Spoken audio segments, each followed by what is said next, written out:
We're going to be bringing in a lot of smallmouth today, and this video is going to be about smallmouth care and how to avoid mortality. We have a technique we use to manage barotrauma. Barotrauma is the damage that the fish's swim bladder does from overexpanding when you bring it up out of the water. Smallmouth are very susceptible to this. Largemouth can get it too, not as much as or as bad as smallmouth, but you'll see a lot of fish with it here in this type of water. It's deep, it's clear, it's cool, and most of the anglers will be bringing in smallmouth. There will be some largemouth caught too.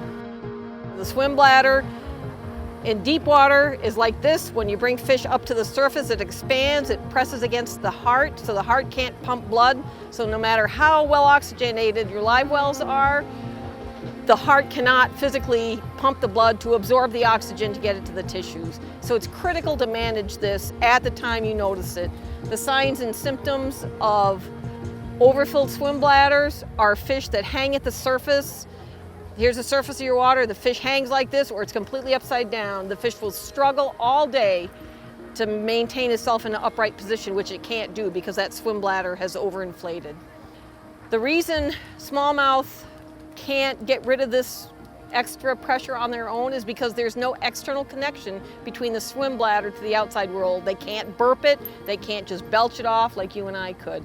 That swim bladder has to be shrunk down somehow or it causes mortality rates that are unacceptable in the smallmouth. So what we have to do is provide a way to release that gas, and fizzing the fish with a needle is one way of managing it.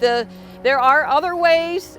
Clipping anal fins on the fish so it stays upright instead of floating is better than nothing.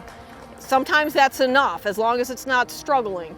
But in a fish that severely has too much gas in its air bladder, we need to do something proactively as early as possible in the tournament day to maintain the survival of that fish. But here's a fish that definitely will benefit from fizzing. You can see the eyes are an orange pale color.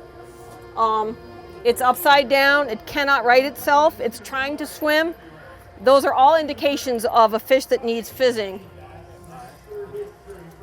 So we're gonna go on its non-injured side here. See, it has an injury there. Could be from something natural, it may not be, I don't know.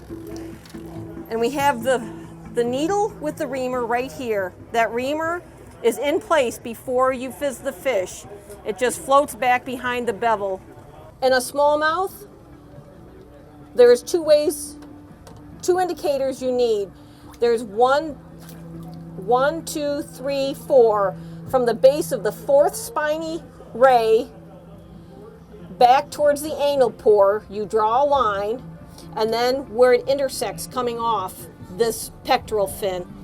And each fish is a little different. If you lay this fish up on something flat, you can see where the curve of that fish is. And for people that are just starting, that's sometimes, if I were just eyeballing it, I would pierce that fish right here.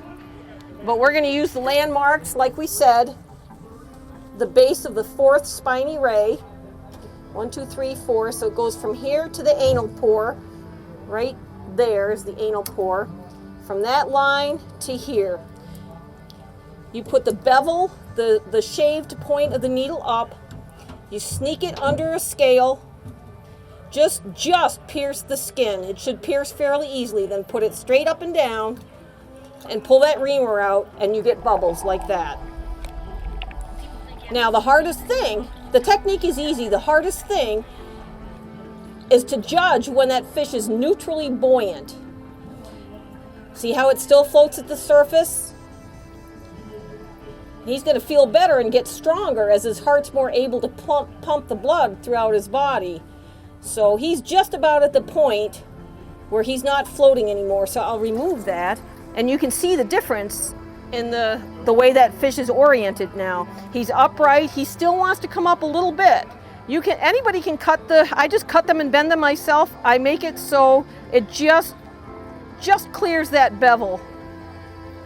And when you're poking it into the fish, that reamer will go right out of the way. You don't even have to worry about it. It can stick way out there. The minute you start putting it into the skin, it clears itself. You don't even have to worry about it. It's much harder to place once you have it in the fish. The fish might be moving around. So you always start with your reamer in the needle, and you go in at a 45-degree angle like this, and then once you pierce the skin, you make it 90 degrees from the surface of the fish and plunge it just as deep as you can, especially in the bigger fish. Make sure that reamer is tapped all the way down through there. Take that reamer out and you have bubbles.